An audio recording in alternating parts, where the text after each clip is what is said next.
పల్లవి TV ప్రేక్షకులకు నమస్కారం. నా పేరు బొనిగల సాల్మన్. నేను mutual funds, PMS, AIF, gift city డిస్ట్రిబ్యూటర్ని. ఈరోజు మన ఎపిసోడ్లో ఏం చూద్దామంటే, కొత్తగా అంటే స్టాక్ మార్కెట్లో మీకు ఇన్వెస్ట్ చేయాలని ఉంది, ఎలా ఇన్వెస్ట్ చేయాలో తెలియదు. అంటే ఏ షేర్ కొనుక్కుంటే మంచిది, ఏ కంపెనీ షేర్లు బాగా పెరుగుతాయి, ఏ కంపెనీ షేర్లు కొంటే నష్టాలు వస్తాయి తెలియదు. అటువంటి వారికి స్టాక్ మార్కెట్లో ఇన్వెస్ట్ చేయాలంటే ఏది మంచి ఆప్షన్ అన్నది మనం ఈరోజు చర్చించుకుందాం. ఇప్పుడు చూడండి, స్టాక్ మార్కెట్లో ఇన్వెస్ట్ చేయాలనుకున్న వారు కంపెనీస్ గురించి మీకు రీసెర్చ్ చేసే సమయం లేనప్పుడు, ఫండమెంటల్గా కంపెనీస్ ఎలా ఉన్నాయో మీకు తెలియనప్పుడు, కంపెనీ యొక్క బ్యాలెన్స్ షీట్స్ అంటే నెట్ సేల్స్ ఎలా ఉన్నాయి, ప్రాఫిట్స్ ఎలా ఉన్నాయి, అప్పులు ఎంత ఉన్నాయి, పిఈ రేషియో అంటే ఎర్నింగ్ పర్ షేర్ ఎంత ఉంది, ప్రైస్ బై ఎర్నింగ్ ఎంత ఉంది, ఇవన్నీ తెలియని వాళ్ళకి స్టాక్ మార్కెట్లో అయినా మీకు స్టాక్ మార్కెట్లో కొన్ని కంపెనీస్లో మీరు ఓనర్ అవ్వాలంటే ఒక మార్గం ఏమిటంటే ఇండెక్స్ ఫండ్స్. అసలు ఇండెక్స్ అంటే ఏమిటి? ఇండెక్స్ అంటే ఏమిటంటే సూచిక, అంటే మార్కెట్ యొక్క సూచికని ఇండెక్స్ అంటారు. అంటే ఇప్పుడు ఇండెక్స్లు మనకి స్టాక్ మార్కెట్లో బ్రాడర్ ఇండెక్స్లు మనకి రెండు ఉన్నాయి. బ్రాడర్ ఇండెక్స్లు, ఒకటి సెన్సెక్స్, రెండు నిఫ్టీ. సెన్సెక్స్ ఏమిటంటే 30 కంపెనీల సమూహం. అంటే సెన్సెక్స్ ఫండ్ ఎలా ఉంటుందంటే, సెన్సెక్స్లో స్టాక్స్ ఎలా ఉంటాయంటే వివిధ రంగాలకు చెందిన స్టాక్స్ ఉంటాయి. అంటే డైవర్సిఫికేషన్, ఒకే రంగానికి చెందిన స్టాక్ ఉండకుండా వివిధ రంగాలకు చెందిన స్టాక్స్ ఉంటాయి. అలాగే హై లిక్విడిటీ స్టాక్స్ ఉంటాయి. అంటే మనము అమ్మకానికి పెట్టామంటే వెంటనే 1 సెకండ్ 2 సెకండ్స్లో అయ్యేలాగా ఉంటాయి, హై లిక్విడ్. అలాగే చాలా మార్కెట్ విలువ పరంగా అంటే number of shares into share వాల్యూని మార్కెట్ క్యాపిటలైజేషన్ ఉంటారు. మార్కెట్ క్యాపిటలైజేషన్ ఉన్న స్టాక్స్ ఉంటాయి. ఇప్పుడు మీరు సెన్సెక్స్ ఫండ్ తీసుకున్నారనుకోండి, ఉదాహరణకి మీరు సపోజ్ 100 రూపాయల నుంచి కూడా మనం ఇన్వెస్ట్ చేసుకోవచ్చు. మీరు సెన్సెక్స్ ఫండ్ తీసుకుంటే మీరు 30 కంపెనీస్లో మీరు ఓనర్స్ అవుతారు. అంటే ఆ ఇండెక్స్లో సెన్సెక్స్లో 30 స్టాక్స్ ఉంటాయి. 30 స్టాక్స్లో వెయిటేజ్ అంటే ఆ ఇండెక్స్లో ఒక్కొక్క కంపెనీకి ఎంత వెయిటేజ్ ఉంది అన్నది, కొన్ని స్టాక్స్ 5% ఉంటాయి, 4% ఉంటాయి, 3% ఉంటాయి, 2 అలా వెయిటేజ్ ఉంటుంది.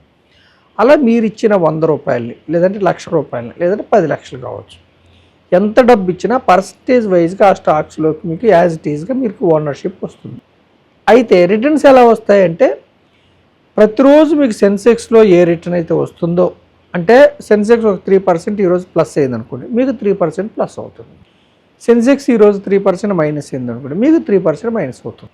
అలాగే ఇంకొక ఇండెక్స్, బ్రాడర్ ఇండెక్స్ ఏంటంటే నిఫ్టీ 50. నిఫ్టీ 50 అంటే 50 కంపెనీస్ సమూహం. సెన్సెక్స్ ఏమో బిఎస్సి, బాంబే స్టాక్ ఎక్స్చేంజ్లో ట్రేడ్ అవుతుంది.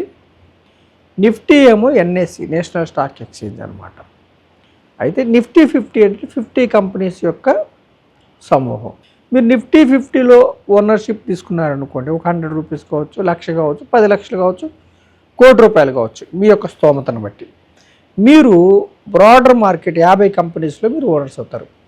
నిఫ్టీకి ఏ రిటర్న్స్ వచ్చాయో మీకు అవే రిటర్న్స్ వస్తాయి. అంటే లాస్ట్ 5 ఇయర్స్లో నిఫ్టీకి ఒక 12% వచ్చాయనుకోండి, మీకు కూడా 12% రిటర్న్స్ వస్తాయి. ఒక్కటే డిఫరెన్స్ ఏముంటుందంటే ట్రాకింగ్ ఎర్రర్. అంటే ఇండెక్స్ ఫండ్స్ మెయింటైన్ చేయడానికి కొంచెం ఎక్స్పెన్స్ తీసుకుంటారు, దాన్ని ట్రాకింగ్ ఎర్రర్. అంటే ఆ ఎక్స్పెన్స్ ఫీజు స్మాల్ అమౌంట్ ఉంటుంది.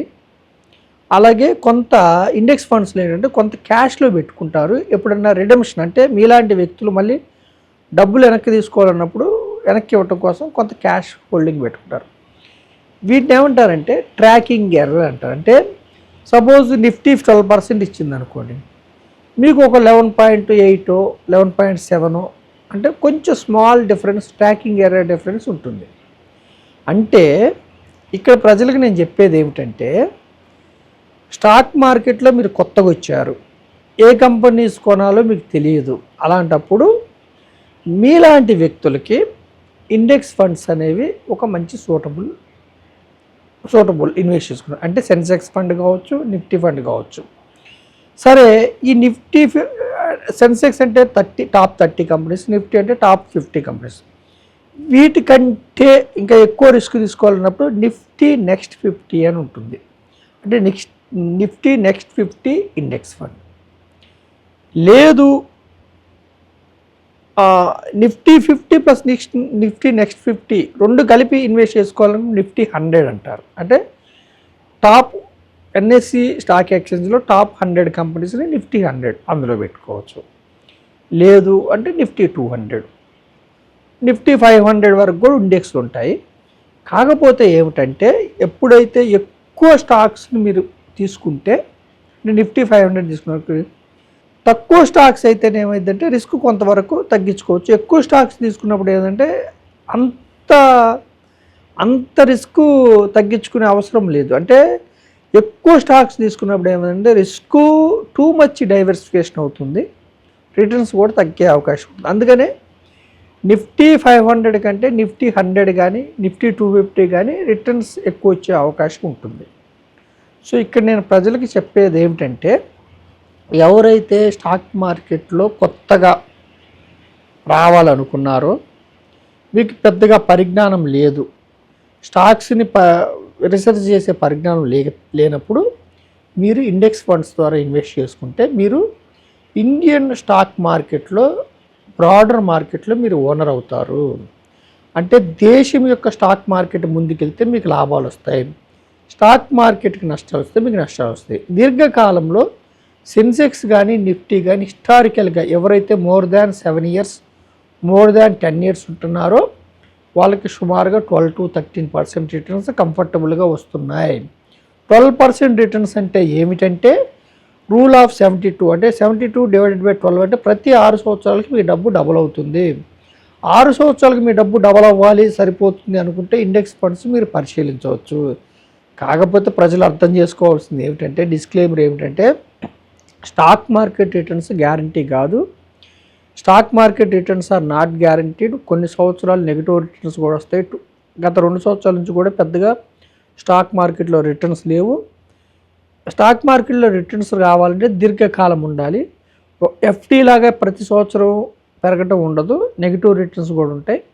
కాకపోతే ఎవరైతే స్టాక్ మార్కెట్లో మీరు కొత్తగా వచ్చి ఇన్వెస్ట్ చేయాలనుకున్న వాళ్ళకి ఇండెక్స్ ఫండ్స్, ఇవి ప్యాసివ్ ఫండ్స్, ఇవి మంచి సూటబుల్. కాకపోతే రిస్క్ ఉంటుంది, దీర్ఘకాలంలో మీకు డీసెంట్ రిటర్న్ వచ్చే అవకాశం ఉంటుంది. Thank you so much.